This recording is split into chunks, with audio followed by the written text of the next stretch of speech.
Bienvenue dans un monde où les dieux, héros et créatures mythiques prennent vie pour t'emporter doucement vers le sommeil. Ici, chaque légende grecque est un voyage apaisant, une histoire pleine de magie et de sagesse pour calmer ton esprit. Ferme les yeux, respire, et laisse-toi bercer par les mythes anciens. Bienvenue dans Mythes et légendes grecques pour dormir. Chapitre 1, Hypno et le jardin du sommeil. Dans les plis de la nuit, quand les hommes ferment les yeux et que les rêves commencent à flotter comme de fines brumes, un dieu déploie ses ailes silencieuses. On l'appelle Hypno, le dieu du sommeil. Peu de mortels connaissent son vrai visage, car il se glisse entre les paupières sans bruit, comme une caresse du vent sur l'eau. Hypno n'aime ni la lumière éclatante de l'Olympe, ni le vacarme des querelles divines. Il vit loin, très loin, dans une grotte au bout du monde, là où ni le soleil ni la lune n'osent s'aventurer. Son antre est tapissé de mousse douce, de plumes oubliées par les oiseaux du ciel, et de fleurs qui ne s'ouvrent que la nuit. Dans ce lieu sacré pousse un jardin que nul dieu, excepté lui, n'a jamais foulé. Ce jardin est son secret. Il l'a façonné lui-même, en silence, goutte après goutte, en cueillant les soupirs des rêveurs, les larmes des enfants, et les battements de cœur des amoureux endormis. Les fleurs qui y poussent sont étranges. Certaines brillent doucement comme des lucioles, d'autres diffusent des parfums qui apaisent la colère ou chassent les cauchemars. Il y a même un arbre au tronc d'argent, dont les feuilles murmurent des histoires oubliées. C'est là que le dieu du sommeil puise la magie qui endort le monde. Une nuit, alors que les étoiles commençaient à danser lentement dans le ciel, Hypno sentit un trouble. Quelque chose ne tournait pas rond. Un enfant, quelque part dans le royaume des hommes, ne parvenait pas à dormir. C'était rare. Très rare. Il étendit ses ailes et traversa les nuages en silence. Il arriva dans une petite maison au bord d'un champ, dans un village oublié par les cartes. Là, un garçon nommé Timon tournait et se retournait dans son lit de paille. Ses yeux grands ouverts scrutaient le plafond comme s'il y cherchait des réponses. Hypno s'approcha. Il tendit le doigt pour le toucher, mais rien. Aucune réaction. Le sommeil glissait sur lui sans jamais le saisir. Curieux, murmura Hypno, plus pour lui-même que pour quelqu'un d'autre. Il revint dans son jardin, inquiet. Une fleur parmi tant d'autres avait fané. C'était une fleur très spéciale, la fleur du premier rêve, celle que tout enfant reçoit la première fois qu'il s'endort paisiblement, bercé par la nuit. Si elle meurt, l'enfant pourrait ne jamais rêver. Il fallait agir. Et vite. Hypno prit une fiole de brume bleue, un flacon de gouttes de lune, et une pincée de pollen d'oubli. Puis il s'assit près de l'arbre au tronc d'argent et lui demanda. « Que se passe-t-il, vieil ami? Pourquoi cet enfant résiste-t-il à mon pouvoir ?» L'arbre, dans un frisson de ses feuilles, lui répondit. « Le cœur de l'enfant est lourd. Il porte une peine que même la nuit ne parvient à apaiser. » Hypno comprit. Il devait se rendre non pas seulement près de lui, mais dans ses pensées. Il appela son fils, Morphée. Morphée, messager des rêves, avait le don d'entrer dans l'esprit des hommes, de façonner leurs songes, de les guider dans des mondes imaginaires. « Mon fils, dit Hypno, je veux que tu accompagnes Timon cette nuit. Guide-le. Fais-lui voir ce que les yeux ne peuvent saisir. Et surtout, fais-lui entendre ce que seul le cœur peut comprendre. » Morphée sourit. Il prit une plume noire et la posa sur le front de l'enfant endormi. En un instant, Timon fut transporté dans un autre monde. Il ouvrit les yeux dans un champ doré où le ciel était toujours crépusculaire. Là, il vit un sentier pavé d'étoiles, et au bout, un garçon de son âge l'attendait. Ce garçon, c'était lui, mais plus jeune. Il riait, insouciant, les bras tendus vers un homme et une femme. Ses parents. Timon les avait perdus, il y a à peine un an. Depuis, ses nuits étaient devenues longues, vides. Le chagrin l'empêchait de fermer les yeux, comme si dormir était une trahison. Morphée le regarda, silencieux. Il ne dit rien. Il laissa Timon marcher vers ses souvenirs. Le garçon pleura. Mais ses larmes, loin de le blesser, le libéraient. Le décor changea. Une immense bibliothèque apparut. Des livres flottaient dans l'air, remplis de rêves non vécus. Timon en ouvrit un. Il y vit une mer brillante, un bateau, et lui, plus vieux, riant avec d'autres enfants. Il vit des rêves possibles, des lendemains qu'il ne connaissait pas encore. Puis Morphée posa la main sur son épaule. « Tu portes en toi la peine, mais aussi la force de rêver encore. Tes parents vivent dans chacun de tes souvenirs, et dans chaque rêve que tu acceptes d'avoir. L'enfant leva les yeux. Le ciel scintillait doucement. Une étoile fila. Il se réveilla dans son lit, paisible. Son souffle était calme. Et sur son oreiller, une plume noire, souvenir de Morphée, reposait. Dans son jardin, Hypno souriait. La fleur du premier rêve s'était rouverte. L'arbre au tronc d'argent fredonnait une nouvelle mélodie. Et ailleurs, dans le monde des hommes, d'autres enfants fermaient les yeux à leur tour, guidés par des histoires douces, portés par le vent du sommeil. Chapitre 2, Morphée et les portes du rêve. Dans le royaume secret d'Hypno, il existe un lieu encore plus mystérieux que le jardin du sommeil, la chambre des portes. Cachée derrière une cascade figée dans le temps, cette chambre n'est visible que lorsque la lune brille parfaitement ronde et que le silence est total. Là, dans un cercle de pierres anciennes, se dressent 1000 portes. Certaines sont en bois sombre, d'autres en nacre, en cristal, en nuage, ou même en feu léger. Ces portes ne mènent nulle part sur terre, elles s'ouvrent sur les rêves des mortels. Et un seul être a le droit de les franchir, Morphée, le maître des rêves, fils d'Hypno. Morphée n'est pas comme les autres dieux. Il n'aime pas les palais dorés de l'Olympe, ni les batailles. Il préfère le chuchotement d'un rêve naissant, le frisson d'un souvenir qui se transforme, le sourire d'un dormeur paisible. Il ne se montre jamais sous sa vraie forme, préférant apparaître tel que chaque rêveur a besoin de le voir, un vieil homme sage, un ami perdu, une étoile filante, un enfant joueur, ou même un simple oiseau. Ce soir-là, Hypno l'avait appelé. « Mon fils, dit-il, les songes du monde s'affaiblissent. De plus en plus de mortels dorment sans rêver. Le fil entre les mondes s'effiloche. Tu dois veiller à ce que les portes restent ouvertes. Va. Traverse-les. Et sème des rêves là où le vide s'installe. » Morphée s'inclina. Il prit sa plume noire, celle qui ouvre les esprits, et pénétra dans la chambre. Il s'arrêta devant une porte en verre d'eau, translucide, ondulante. Sur son cadre était gravé un nom, Hélénie. C'était une jeune fille de 13 ans. Depuis des semaines, elle ne rêvait plus. Ses nuits étaient noires, comme si sa mémoire refusait de tisser des images. Morphée posa un doigt sur la porte, elle vibra doucement, puis s'ouvrit. Hélénie dormait, allongée dans son lit d'enfant.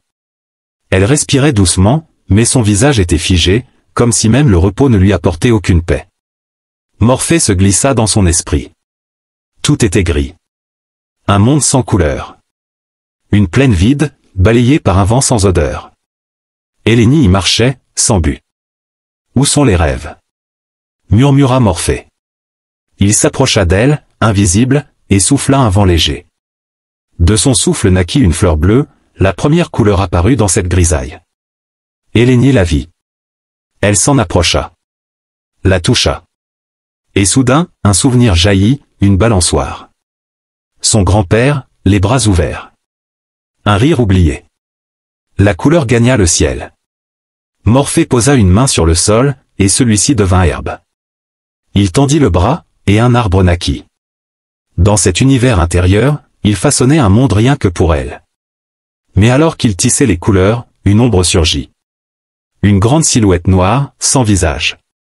Elle avançait lentement, silencieusement. C'était la brume du néant, l'oubli.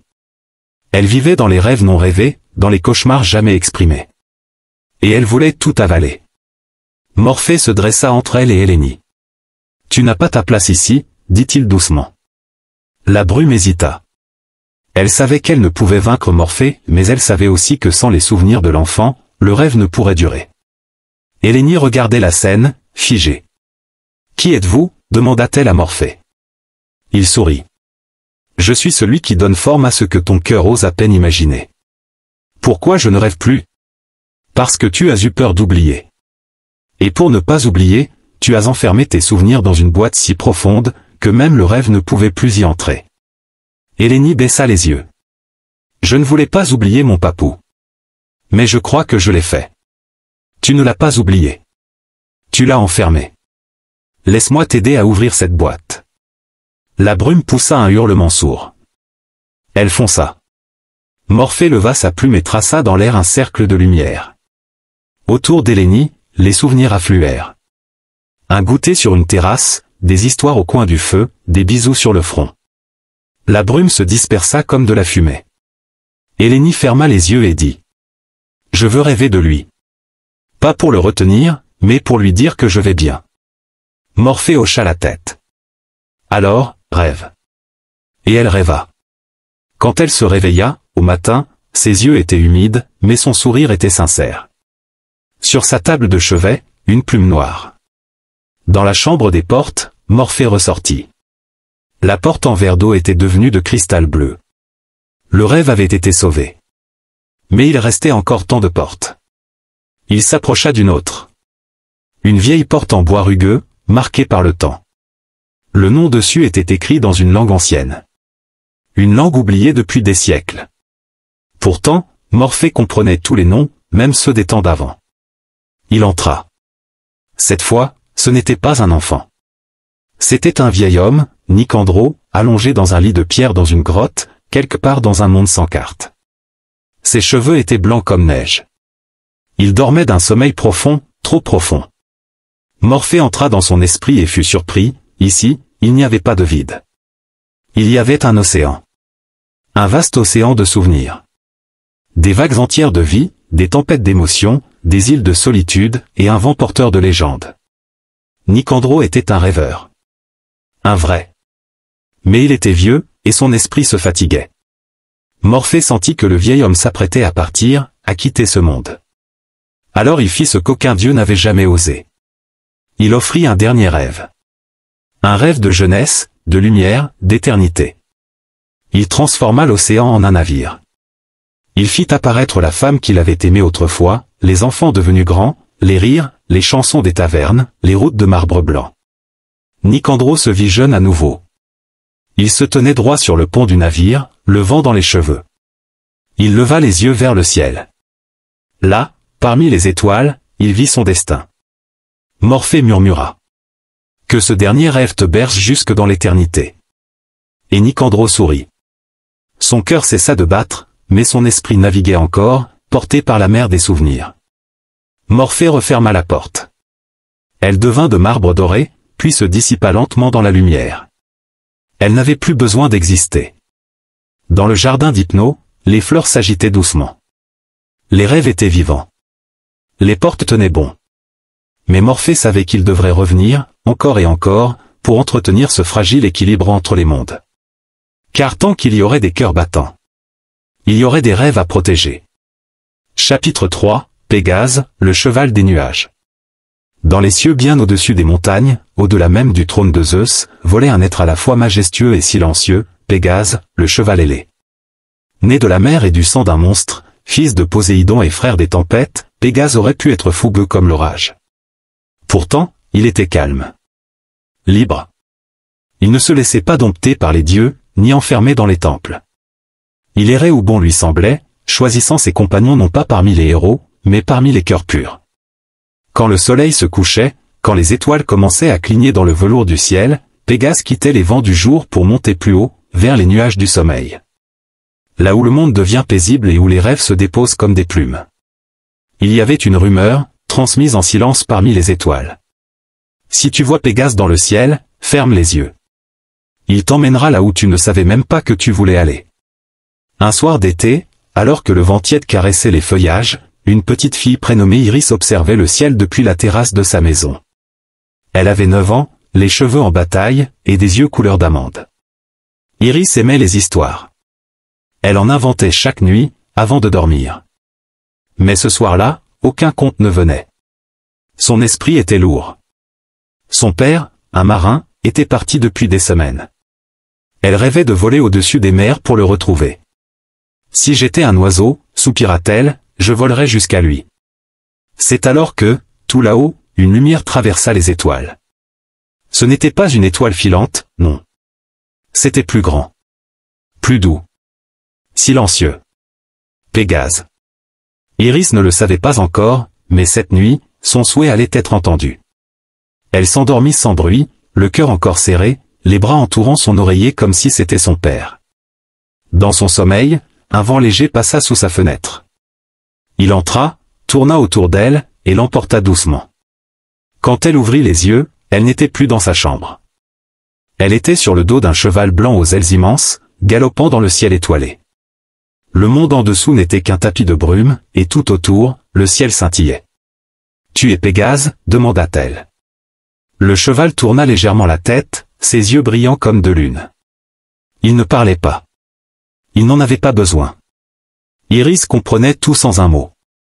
Ils volèrent ensemble, longtemps. Ils passèrent au-dessus des montagnes, plongèrent dans les nuages, frôlèrent les rivières célestes où les étoiles venaient boire. Iris riait. Pour la première fois depuis des semaines, elle se sentait libre. « Où allons-nous » demanda-t-elle. Pégase ne répondit pas, mais elle comprit, là où les pensées deviennent des chemins. Soudain, au loin, un phare apparut, perdu au milieu d'un océan fait de lumière. C'était la tour des souhaits, une légende que son père lui racontait. On disait qu'en haut de cette tour, une étoile veillait sur les rêves des enfants. Le cheval descendit doucement, jusqu'au sommet. Iris descendit de son dos, un peu hésitante. « Est-ce un rêve ?» Une voix douce répondit, comme portée par le vent. « Peut-être. Ou peut-être que c'est toi qui es enfin éveillé. » Sur le toit de la tour, elle trouva une lanterne. À l'intérieur, une mèche qui brillait faiblement. Elle la toucha. Une image s'illumina, son père, sur un bateau, regardant le même ciel. Iris sentit les larmes monter, mais ce n'était pas de la tristesse. C'était un lien. Comme si son père la regardait en même temps, là-bas, très loin. Pégase s'approcha et posa doucement sa tête contre elle. « Tu veux lui parler ?» demanda la voix du vent. « Oui. Mais je ne sais pas comment. Tu n'as pas besoin de mots. Ferme les yeux. Et pense. » Iris ferma les yeux. Elle pensa très fort. « Papa, je pense à toi. Je t'attends. Je vole dans mes rêves, comme tu voles sur les vagues. Je ne suis pas seul. » Une chaleur douce entoura son cœur. Et dans le lointain, sur son bateau, son père regarda le ciel, une plume blanche tomba doucement sur sa main. Le rêve commença à se dissiper. Iris remonta sur le dos de Pégase. Le cheval s'envola dans un tourbillon d'étoiles. Il la ramena chez elle, dans sa chambre. Il se posa sur le toit, puis disparut dans le ciel du matin. Quand Iris ouvrit les yeux, elle tenait dans sa main une plume blanche. Pendant les nuits qui suivirent, elle rêva souvent de Pégase. Parfois, il lui montrait des îles oubliées, parfois des royaumes d'arc-en-ciel, parfois de simples couchers de soleil éternel. Mais ce rêve-là, celui du phare et de son père, elle ne l'oublia jamais. Et, bien des années plus tard, devenue conteuse, elle raconta cette nuit à des enfants, ceux qui ne trouvaient plus le sommeil, ceux qui attendaient quelque chose sans savoir quoi. Elle leur disait: « Si vous fermez les yeux, si votre cœur est pur, Pégase viendra. Et il vous montrera les mondes que même les dieux ignorent. » Dans le jardin du sommeil, Hypno souriait. Une fleur nouvelle venait de s'ouvrir, blanche comme la lumière de l'aube, douce comme une plume. Chapitre 4, Perséphone et l'hiver aux 1000 fleurs. Il fut un temps où le monde connaissait un seul printemps éternel. Les arbres fleurissaient sans cesse, les fruits mûrissaient sans jamais tomber, et les champs d'orge dansaient au rythme du vent doux. Les hommes ne connaissaient ni le froid, ni l'attente, ni la fin des choses. Tout était croissance. Tout était lumière. Au cœur de cette abondance vivait Perséphone, fille de Déméter, la déesse de la terre nourricière. Perséphone était jeune, vive et curieuse. Elle aimait courir dans les prairies avec les dryades, parler aux fleurs, écouter les secrets des nuages. Partout où elle passait, les violettes s'ouvraient, les ruisseaux chantaient. On disait qu'elle portait en elle la graine du renouveau. Mais voilà, même dans un monde sans hiver, le destin trouve toujours un chemin. Un jour, alors qu'elle cueillait des narcisses au bord d'un lac d'argent, la terre s'ouvrit. Un grondement sourd fit fuir les oiseaux. Du sol surgit un char noir, tiré par des chevaux aux sabots d'ombre. À son bord, Hadès, le dieu des profondeurs. Il n'était ni cruel ni monstrueux, comme les hommes le racontaient. Il était grave, silencieux et solitaire. Depuis l'aube des temps, il régnait sur les morts, loin de la lumière. Et depuis des siècles, il observait Perséphone de loin, fasciné par sa joie, par sa lumière. Ce jour-là, il ne put résister. Il l'emporta dans son royaume, pensant qu'elle serait sa reine. La terre se referma. Et le monde changea. Quand Déméter découvrit la disparition de sa fille, le ciel se couvrit. Elle chercha partout, interrogeant les vents, les rivières, les étoiles. Aucun ne savait. Les graines refusèrent de pousser. Les arbres se figèrent. Le premier hiver était né. Mais ce n'est pas là que s'arrête notre histoire. Car dans les profondeurs du royaume souterrain, Perséphone ne pleurait pas. Au début, elle fut bien sûr effrayée. Tout y était noir, silencieux, et froid. Les fleurs fanées de l'Olympe n'avaient pas suivi. Les âmes passaient sans bruit, comme des feuilles mortes dans un fleuve sans fin.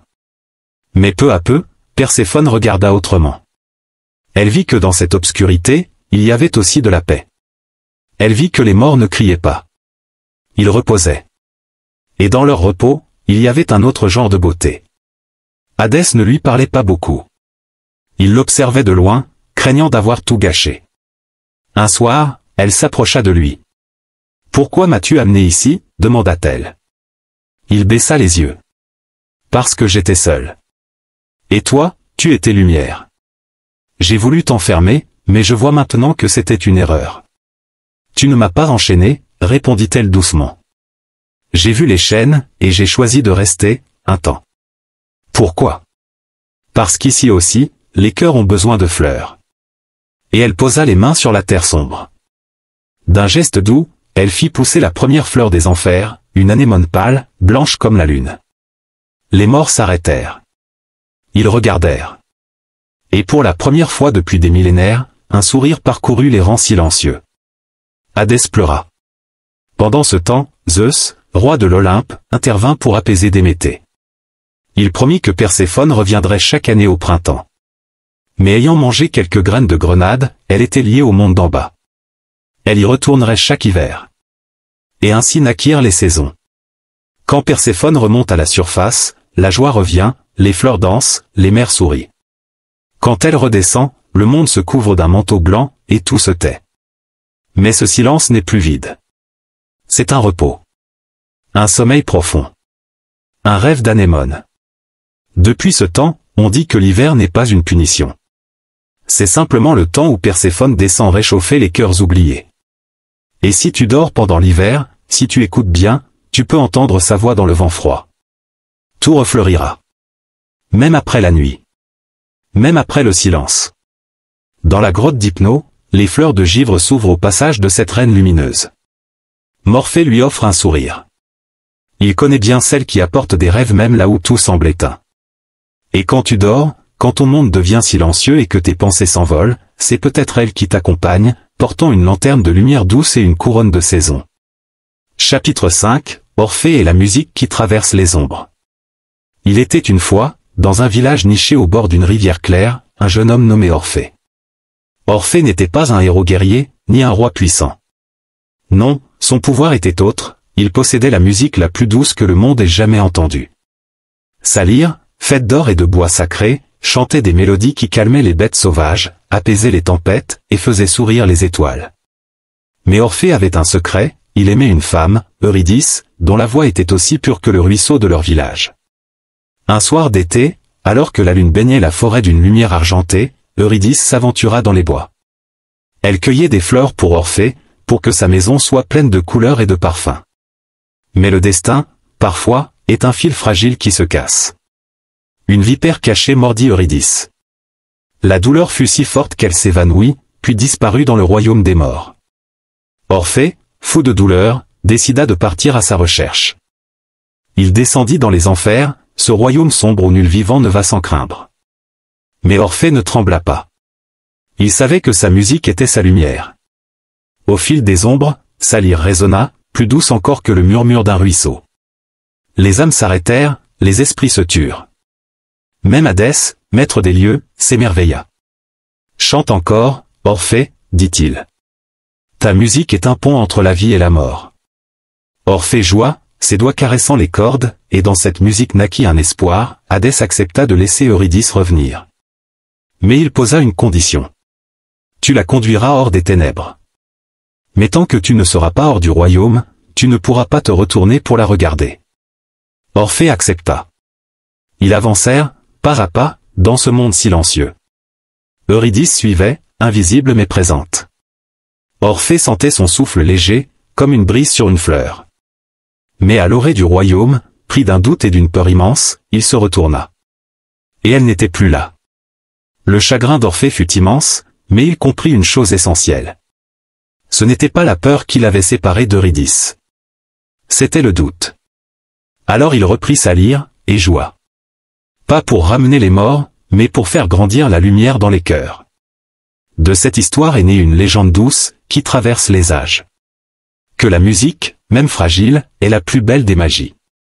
Qu'elle nous relie à ceux que nous aimons, même quand ils ne sont plus là. Ce soir-là, sous le ciel étoilé, Orphée joua pour toi. Laisse la musique t'emporter. Laisse la douceur des cordes t'envelopper. Et dans ce chant, trouve la paix. Chapitre 6, Dédale et Icare, un rêve de lumière et d'espoir. Dans une île baignée par le soleil et le vent, vivait un homme appelé Dédale. Il était connu pour son intelligence, ses créations merveilleuses, et surtout, son amour pour son fils, Icare. Dédale savait regarder le monde autrement. Il voyait dans le moindre rayon de soleil une promesse. Il rêvait de voler, de toucher les nuages, et de danser avec les étoiles. Un jour, enfermé dans un labyrinthe immense, Dédale façonna pour lui et son fils des ailes faites de plumes et de cire. Il leur expliqua doucement. « Icare, mon fils, ces ailes sont notre chance. Mais écoute bien, ne vole ni trop près du soleil, ni trop près de la mer, trouve le juste milieu, et tu iras loin. » Icare, plein d'enthousiasme, promit d'obéir. Ils s'envolèrent ensemble, libres, légers. Le vent caressait leurs visages. Le monde devenait un tableau immense de bleu et d'or. Icare volait, le cœur grand ouvert, émerveillé. Mais le soleil brillait si fort, si chaud. L'appel de la lumière était irrésistible. Peu à peu, il monta plus haut, oubliant l'avertissement de son père. La cire fondit doucement. Icare sentit ses ailes s'alléger. Il comprit, mais c'était trop tard. Il descendit lentement, doucement, vers la mer. Mais dans sa chute, il souriait. Car il avait touché le rêve. Il avait goûté à la lumière. Dédale pleura, mais il sut que l'amour n'est pas seulement protégé. Il est aussi laissé partir, laissé rêver. Et chaque fois que le vent souffle sur la mer, il porte l'écho d'un rêve, celui d'un garçon qui a dansé avec le soleil. Alors, ferme les yeux, et laisse-toi porter. Le ciel est vaste. Le rêve, infini. Chapitre 7, Hélios, le char du soleil et la promesse du jour. Chaque matin, bien avant que le monde ne s'éveille, une lumière dorée traversait le ciel. Cette lumière venait de Hélios, le dieu du soleil, qui conduisait son char flamboyant à travers l'horizon. Hélios avait pour tâche de réveiller le monde, d'éclairer les forêts, les mers, et les villes endormies. Son char tiré par 4 chevaux ardents brillait comme un feu sacré. Mais Hélios n'était pas seul. Chaque nuit, il attendait au bout du monde, sur la mer d'ombre, que le sommeil s'achève. Il veillait sur les rêves des hommes, sur les promesses du lendemain. Un soir, alors que la lune s'apprêtait à céder sa place, un enfant regardait le ciel depuis sa fenêtre. « Que fais-tu là, si tard ?» demanda sa mère. « J'attends le soleil, » répondit-il. « J'aime quand il revient. » Hélios, de là-haut, entendit cette voix douce. Il sourit. Le matin suivant, il conduisit son char plus doucement, laissant la lumière caresser le visage de l'enfant. « Chaque jour est une promesse, » murmura Hélios dans le vent.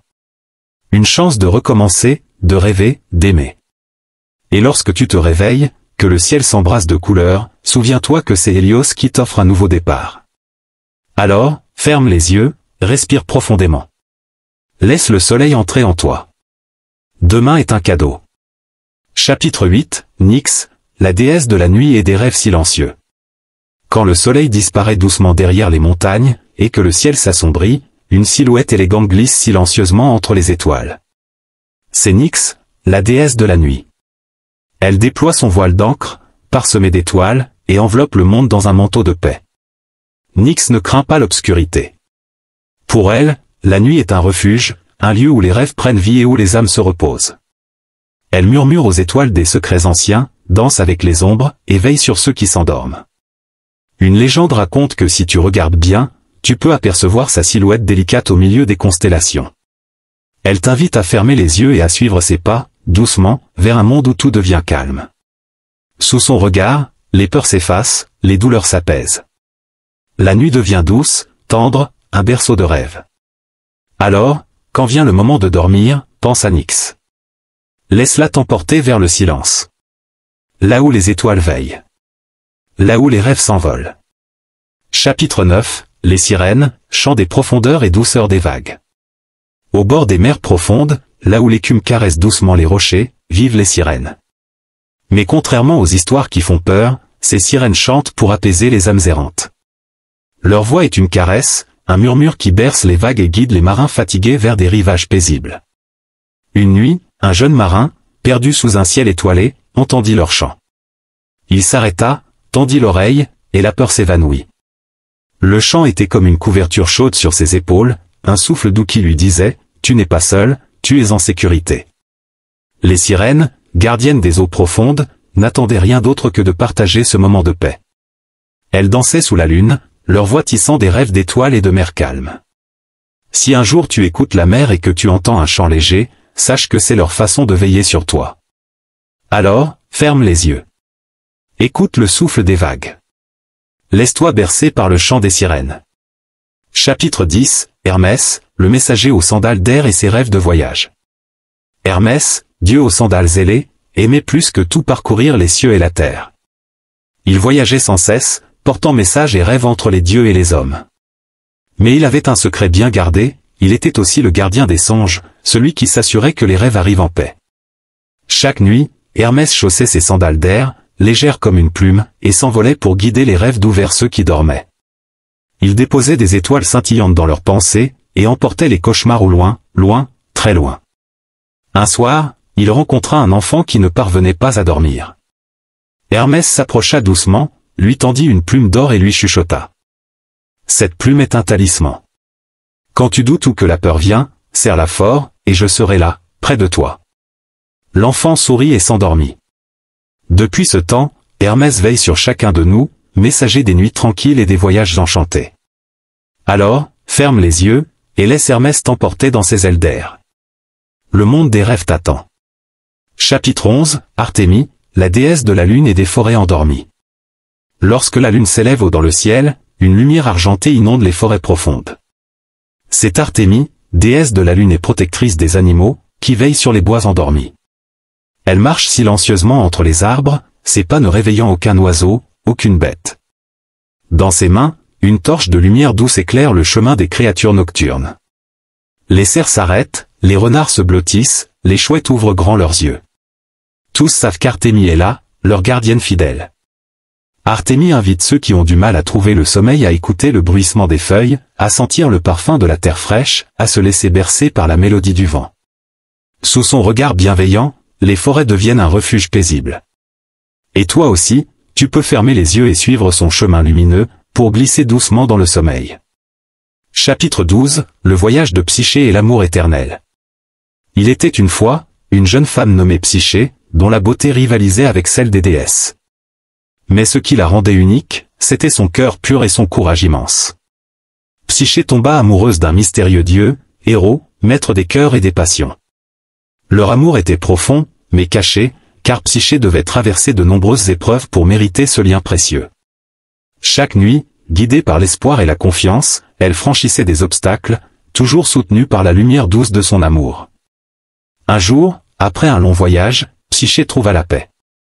Elle comprit que l'amour véritable n'est pas seulement un feu ardent, mais aussi une source tranquille qui apaise et nourrit. Et ainsi, Psyché et Héros vécurent ensemble, unis par un lien éternel, symbole d'espoir et de douceur. Quand tu dors, pense à Psyché. Que son voyage t'inspire à croire en la force tranquille de l'amour. Chapitre 13, le rêve de Gaïa, mère de la Terre. Dans le silence profond de l'univers, avant même que les étoiles ne dansent, il y avait Gaïa, la mère de la Terre. Elle rêvait d'un monde où chaque graine deviendrait une fleur, où chaque rivière chanterait sa douce mélodie, où chaque créature vivrait en harmonie. Gaïa étendit ses bras vastes, couvrant les plaines, les montagnes et les océans. De son souffle naquirent les vents légers qui caressaient les champs de blé doré. Elle veille encore aujourd'hui, dans chaque feuille qui frissonne, dans chaque goutte de rosée, dans chaque murmure du vent. Quand la nuit tombe et que tu fermes les yeux, écoute le rêve de Gaïa. Elle te rappelle que tu fais partie de ce grand tout, que la nature t'enlace de sa tendresse infinie. Laisse-toi bercer par cette étreinte douce et puissante. Demain, tout recommencera, comme un nouveau rêve. Chapitre 14, le silence d'Athéna, déesse de la sagesse et de la paix. Dans les hauteurs sacrées du mont Olympe, là où le ciel s'étend à l'infini et où les vents portent les secrets du cosmos, réside Athéna, déesse de la sagesse, de la stratégie et de la paix. Son regard, à la fois pénétrant et doux, semblait scruter au-delà des étoiles, là où résident les vérités profondes du monde. Athéna n'est pas une déesse qui impose sa volonté par la force ou le tumulte. Non.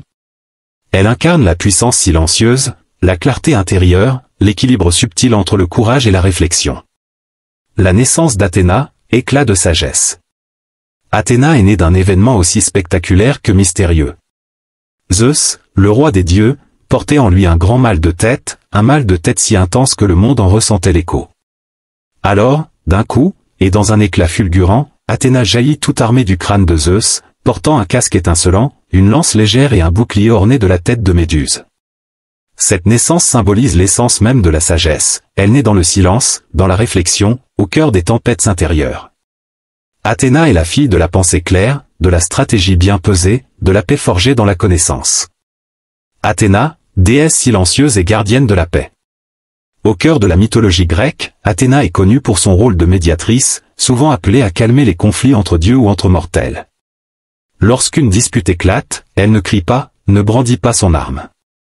Elle s'assoit en silence, écoute chaque voix, observe chaque regard, puis parle avec calme et autorité. Son silence est un pouvoir. Un pouvoir qui calme les âmes agitées et éclaire les esprits troublés. Les humains l'invoquent souvent avant une décision importante, cherchant en elle la clarté pour choisir la voie juste. Le cadeau d'Athéna à Athènes, l'olivier sacré. Un des mythes les plus célèbres la raconte au moment où la cité d'Athènes cherche une protection divine. Deux dieux souhaitent offrir un cadeau aux habitants, Poséidon leur présente un cheval majestueux, symbole de puissance et de guerre, tandis qu'Athéna offre un olivier, arbre symbole de paix, de prospérité et de vie. Les habitants choisissent le don d'Athéna, car ils comprennent que la paix et la sagesse nourrissent la cité plus sûrement que la force brute. L'olivier devient alors sacré, un symbole d'équilibre, de patience et d'harmonie. Le mythe d'Athéna et Arès, la paix contre la guerre. Dans un temps de guerres incessantes, Athéna affronta le dieu de la guerre, Arès, dans une bataille non sanglante, mais d'intelligence. Plutôt que de croiser les armes, ils se défièrent dans un concours de stratégie et de tactique. Athéna triompha par la finesse, la maîtrise et la sérénité. Elle montra ainsi que la paix peut s'imposer non pas par la force, mais par la sagesse. Cette victoire rappelle que le calme, la réflexion et le silence peuvent désarmer même les cœurs les plus belliqueux. Athéna, protectrice des artisans et des artisans du sommeil. Athéna est aussi la patronne des artisans, des tisserands, des penseurs et des poètes. Elle veille sur tous ceux qui créent, façonnent, imaginent dans le silence de la concentration.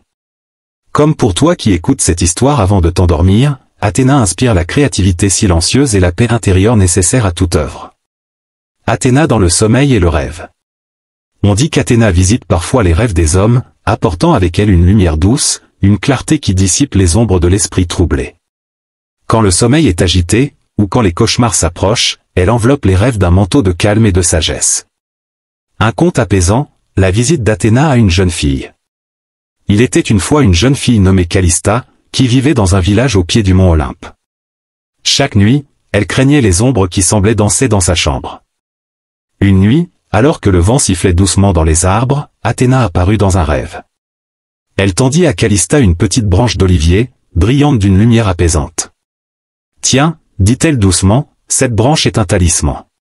Chaque fois que les ombres viendront, serre-la dans ta main et rappelle-toi que la paix et la sagesse résident en toi. » Calista fit ce geste, et peu à peu, la peur s'éloigna, remplacée par une douce confiance. La leçon d'Athéna pour toi ce soir. Avant de fermer les yeux, imagine-toi dans un jardin calme, sous l'arbre d'olivier sacré. Le vent léger caresse les feuilles, et un silence doux t'enveloppe, porteur de paix et de sérénité. Respire profondément, inspire la sagesse, expire les inquiétudes. Que le silence d'Athéna soit ton refuge, la lumière qui éclaire tes rêves. Demain, la sagesse t'accompagnera, et la paix guidera tes pas. Chapitre 15, le rêve d'Héra, reine du ciel et gardienne des vœux. Dans le vaste firmament où les étoiles dansent doucement, règne Héra, la reine majestueuse des dieux de l'Olympe. Elle est celle qui veille sur les vœux les plus sincères, sur les promesses faites au cœur du silence, là où seul le souffle du rêve peut porter la vérité. La grandeur d'Héra, déesse du ciel et de la fidélité. Héra est une déesse puissante, à la fois protectrice et parfois farouche. Son regard perçant scrute le monde des hommes et des dieux, et son cœur bat pour la loyauté, l'amour et la fidélité. Dans les mythes, elle est connue pour sa force, mais aussi pour la profondeur de ses sentiments, parfois blessés, souvent patiente, toujours digne. Les vœux au clair de lune. On raconte que les nuits où la lune est pleine et ronde comme une promesse, Héra descend parmi les mortels. Sous la lumière argentée, elle écoute les vœux silencieux, ces désirs secrets que personne ne prononce à voix haute. Ces vœux, qu'ils soient d'amour, de paix ou d'espoir, portent la force d'un murmure qui traverse le temps. Une fois, dans un village isolé entouré de forêts profondes, vivait un jeune couple, Éléanore et Théo. Ils s'aimaient d'un amour simple, sincère, mais la vie avait dressé entre eux des obstacles lourds, comme des montagnes à franchir. Une nuit, ils se réunirent sous le chêne ancien au centre du village, là où l'ombre et la lumière se mêlaient en silence. Ils fermèrent les yeux et firent un vœu commun, un espoir partagé que leur amour survive à l'épreuve des jours. L'apparition d'Héra et la plume d'argent. Alors que la lune brillait haut dans le ciel, Héra apparut, vêtue d'un manteau d'étoiles scintillantes, avec une aura douce et puissante à la fois. Sans un mot, elle tendit une plume d'argent au couple. Cette plume est un talisman, dit-elle par un murmure qui sembla vibrer dans le vent. Elle vous rappelle que la force de votre vœu réside dans la patience, la confiance et la foi. Héra expliqua que les vœux sincères ne se réalisent pas toujours rapidement, mais qu'ils grandissent, doucement, nourris par l'espoir et le temps. La plume devait rester près d'eux, comme un guide et un rappel dans les moments de doute. Le pouvoir de la patience et de la foi. Les jours passèrent, et Éléanore et Théo gardèrent la plume précieusement. À chaque obstacle, chaque moment d'incertitude, ils la serraient dans leurs mains et retrouvaient la force de continuer. Leur amour grandit, porté par cette confiance, jusqu'à devenir un lien plus fort que toutes les épreuves. Héra veille encore aujourd'hui sur ceux qui osent faire un vœu, les aidant à garder espoir même quand tout semble perdu. Le symbole des plumes dans la mythologie grecque. La plume, légère et fragile, est un symbole universel. Chez les Grecs anciens, elle représentait la vérité, la sagesse, et la connexion entre les mondes, entre le ciel et la terre. Une plume portée comme talisman inspire la légèreté du cœur et la fermeté de l'esprit. Un conte apaisant, la promesse sous la lune. Il était une fois, dans une vallée bordée de rivières scintillantes, une jeune fille nommée Lyra. Lyra était rêveuse et pleine d'espoir, mais souvent son cœur était alourdi par la peur de l'avenir. Une nuit de pleine lune, elle s'assit près d'un lac tranquille et fit un vœu silencieux, que son esprit trouve la paix et que ses rêves deviennent réalité. Au même moment, Héra apparut à ses côtés, lumineuse comme un rayon d'étoile. Elle tendit à Lyra une plume d'argent et lui dit : « Ce n'est pas la rapidité qui porte les rêves, mais la patience. Ne perds jamais confiance. » Lyra garda la plume sur sa table de nuit, et chaque soir, avant de s'endormir, elle la touchait doucement, laissant ses craintes s'éloigner. Peu à peu, ses rêves prirent vie, comme un chant doux porté par le vent. Leçon pour le sommeil et la paix intérieure. Quand tu te prépares à t'endormir, imagine que Héra vient déposer une plume d'argent dans ta main. Sens la légèreté de cette plume, son éclat doux comme un rayon de lune. Laisse ton cœur s'apaiser, tes pensées ralentir. Chaque souffle est un pas vers la paix, chaque battement un pas vers la confiance en demain. Respire doucement, profondément. Imagine que ton souffle est le vent qui fait danser cette plume dans la lumière douce de la nuit. La lumière d'Héra dans la nuit. Même quand le chemin semble sombre, même quand l'avenir paraît incertain, garde dans ton esprit cette plume d'espoir. Elle brille toujours, un petit éclat dans l'obscurité, un rappel que la patience et la foi ouvrent la voie à la lumière. Détente finale. Ferme les yeux doucement, laisse-toi bercer par ce calme. Sens la présence douce d'Héra à tes côtés, protectrice et bienveillante. Laisse la plume imaginaire t'apporter la paix et la confiance. Le sommeil arrive, léger et serein. Tu es entouré de lumière, enveloppé de douceur. Chapitre 16, le voyage d'Héraclès, force et douceur. Dans la vaste toile des mythes grecs, où chaque étoile brille d'une histoire, s'élève une figure puissante et complexe, Héraclès, héros de force inouïe, mais aussi d'un courage teinté de douceur. Son voyage est celui de la transformation, où la puissance brute se mêle à la sagesse du cœur. La naissance d'un héros au destin exceptionnel. Héraclès est né d'une union divine et mortelle, Zeus, roi des dieux, et Alcmène, une femme courageuse. Dès sa naissance, il fut marqué par la puissance, mais aussi par des épreuves difficiles. Héra, l'épouse jalouse de Zeus, envoya des serpents pour le tuer alors qu'il était bébé, mais Héraclès, même enfant, montra sa force en les étouffant. Les 12 travaux, un chemin vers la sagesse. Pour expier des erreurs et des fautes involontaires, Héraclès dut accomplir 12 travaux, chacun plus difficile que le précédent. Mais ces épreuves n'étaient pas seulement physiques, elles étaient aussi une quête intérieure, un voyage vers la maîtrise de soi. Le lion de Némée, la force au service de la douceur. Le premier travail d'Héraclès fut de tuer le lion de Némée, une créature terrible à la peau invulnérable. Après avoir compris que ses armes étaient inutiles, il utilisa sa force pure et ses mains nues pour vaincre le lion. Mais loin de le faire par cruauté, Héraclès respecta la vie de la bête, la portant avec dignité avant d'en faire un manteau protecteur. La douceur cachée derrière la force. Héraclès est souvent perçu comme un symbole de puissance brute, mais son histoire montre aussi un homme capable de compassion, d'amitié et de tendresse. Il sauva des innocents, consola des veuves, et montra que la vraie force est aussi dans la capacité à aimer. Un conte apaisant, Héraclès et le vieil homme perdu. Une nuit, alors qu'il voyageait à travers une forêt dense, Héraclès rencontra un vieil homme perdu, épuisé par le froid et la peur. Au lieu de l'ignorer, le héros s'arrêta, tendit sa cape et offrit sa nourriture. Le vieil homme, touché par cette douceur inattendue, révéla être un dieu déguisé, qui bénit Héraclès pour son cœur généreux. Leçon pour le sommeil, la force calme. Avant de fermer les yeux, imagine-toi comme Héraclès, portant à la fois la force et la douceur. Ton souffle est puissant mais calme, ta présence forte mais apaisante.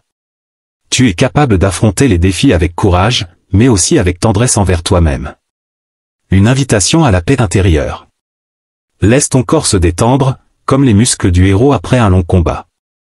Respire lentement, profondément, en sentant la force tranquille t'envahir. Tu es prêt à entrer dans le sommeil, fort et serein.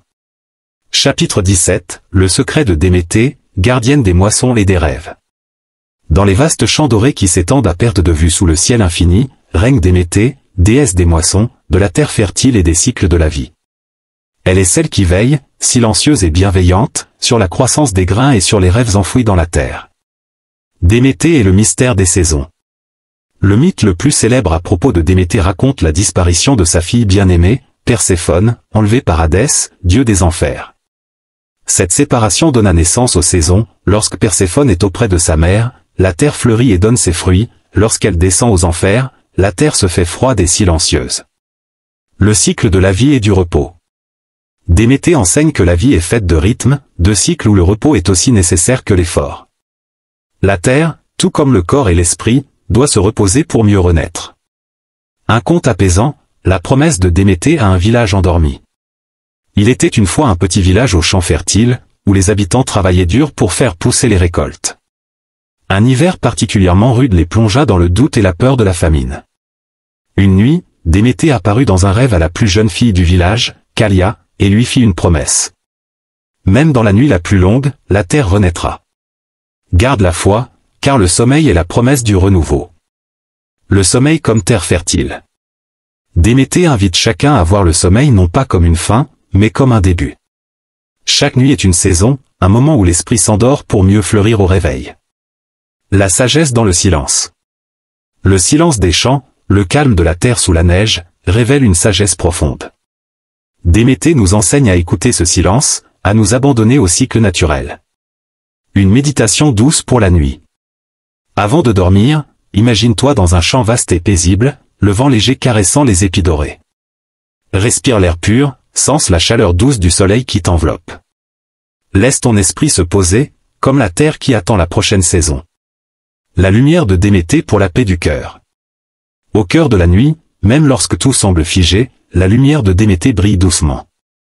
Elle veille sur tes rêves, les protégeant comme des graines précieuses. Chapitre 18, les étoiles d'Urano, le ciel infini et ses secrets. Avant que les dieux ne s'installent sur l'Olympe, avant même que la terre ne soit façonnée, il y avait Urano, le ciel étoilé, vaste et mystérieux. Il est le père des cieux, la voûte infinie où brillent les étoiles, les rêves et les mystères. Urano, le ciel primordial. Urano est à la fois un dieu et une force naturelle, le symbole du ciel nocturne, immense et silencieux. Il enveloppe le monde dans son manteau étoilé, offrant un refuge calme et profond à tous ceux qui regardent vers le haut. Le mythe d'Urano et de Gaïa, l'union sacrée. Urano s'unit à Gaïa, la terre-mère, dans une danse éternelle, créant les premiers êtres vivants, les titans, les cyclopes et les géants. Cette union symbolise l'équilibre entre la stabilité de la terre et l'infini du ciel. Les étoiles comme gardiennes des rêves. Dans la nuit grecque, les étoiles ne sont pas que des lumières lointaines, ce sont des âmes anciennes, des gardiennes des rêves et des secrets. Chaque étoile veille sur un rêveur, guidant son esprit vers des horizons paisibles. Un conte apaisant, la nuit où Urano parla à un enfant. Un soir, un enfant nommé Lysandé regardait le ciel, inquiet et troublé par les ombres de ses pensées.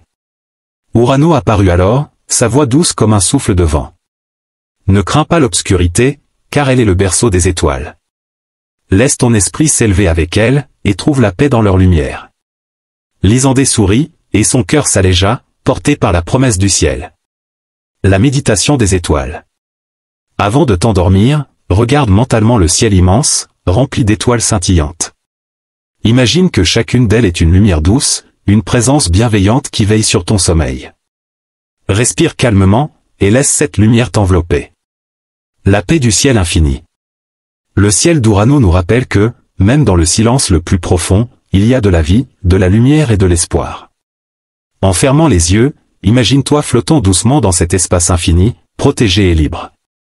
Chapitre 19, le chant de Calliope, muse de la poésie et du rêve.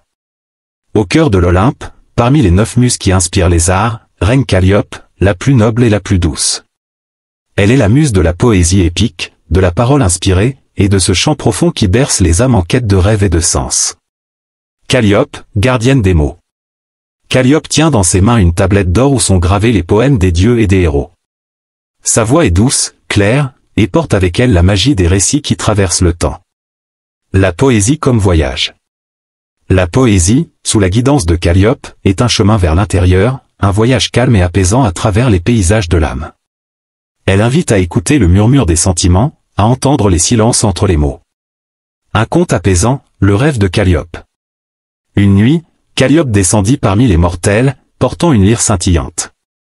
Elle joua un chant si doux qu'il fit s'endormir les enfants d'un village endormi, les enveloppant de paix et de lumière. Parmi eux, une jeune fille nommée Thalia sentit naître en elle un amour profond pour les mots et les histoires. Le pouvoir des histoires pour le sommeil. Les récits, les contes, et les poèmes nous accompagnent comme des mains tendues dans l'obscurité. Ils apaisent, rassurent, et nourrissent notre esprit avant le sommeil. Une invitation à la création douce. Avant de dormir, imagine que Calliope t'offre une plume magique. Cette plume peut écrire les rêves les plus doux, les pensées les plus légères. Prends-la doucement, et laisse ton esprit écrire un poème silencieux qui t'accompagnera dans le sommeil. La mélodie intérieure. Écoute la musique intérieure que Calliope fait vibrer en toi, un chant calme, rythmé, qui apaise le cœur et l'esprit. Laisse ce chant t'emporter dans un voyage tranquille, au-delà des étoiles, vers un monde où les rêves sont doux et lumineux. Chapitre 20, la douceur d'Aphrodite, déesse de l'amour et de la beauté. Au cœur des vagues scintillantes de la mer, naquit Aphrodite, déesse de l'amour, de la beauté et de la douceur infinie. Sa présence est une caresse, un souffle léger qui fait naître les sentiments les plus purs et les rêves les plus tendres. La naissance d'Aphrodite. On raconte qu'elle naquit de l'écume de la mer, née d'un souffle de l'océan, belle comme un rêve éveillé. Son charme est si puissant qu'il fait fondre les cœurs les plus durs, et sa lumière éclaire les âmes en quête d'amour.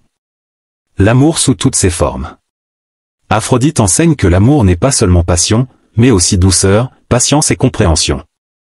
L'amour est une énergie qui guérit, apaise, et fait grandir. Un conte apaisant, le rêve d'une rose. Une nuit, une rose solitaire au jardin fit un vœu secret, que son parfum puisse apaiser les cœurs tristes. Aphrodite apparut alors, vêtue d'une robe de lumière, et souffla doucement sur la rose.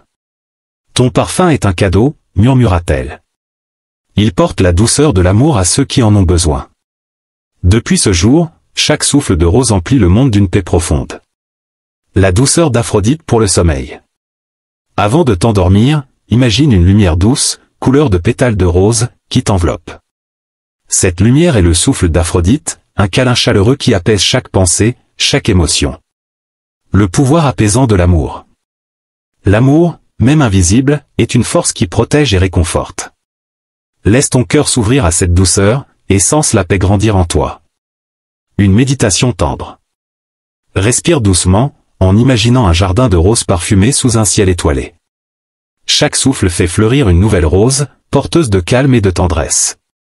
Le sommeil dans les bras d'Aphrodite. Avec Aphrodite près de toi, le sommeil devient un refuge de douceur, un moment de renaissance et de paix. Alors que la lumière rosée d'Aphrodite enveloppe doucement le monde, il est temps de laisser le sommeil t'emporter. Laisse-toi bercer par cette tendresse infinie, ce souffle d'amour qui apaise chaque pensée, chaque inquiétude. Tu es en sécurité, enveloppé dans un cocon de douceur, prêt à plonger dans des rêves paisibles et lumineux. Merci d'avoir voyagé avec moi à travers ces mythes et légendes grecques, ces histoires anciennes qui racontent à la fois la force, la sagesse, la beauté et la douceur. Que ces récits t'accompagnent chaque nuit, pour un sommeil serein et réparateur. Je te souhaite de belles nuits étoilées, pleines de rêves doux et inspirants. À bientôt pour de nouvelles histoires et de nouveaux voyages au pays des songes.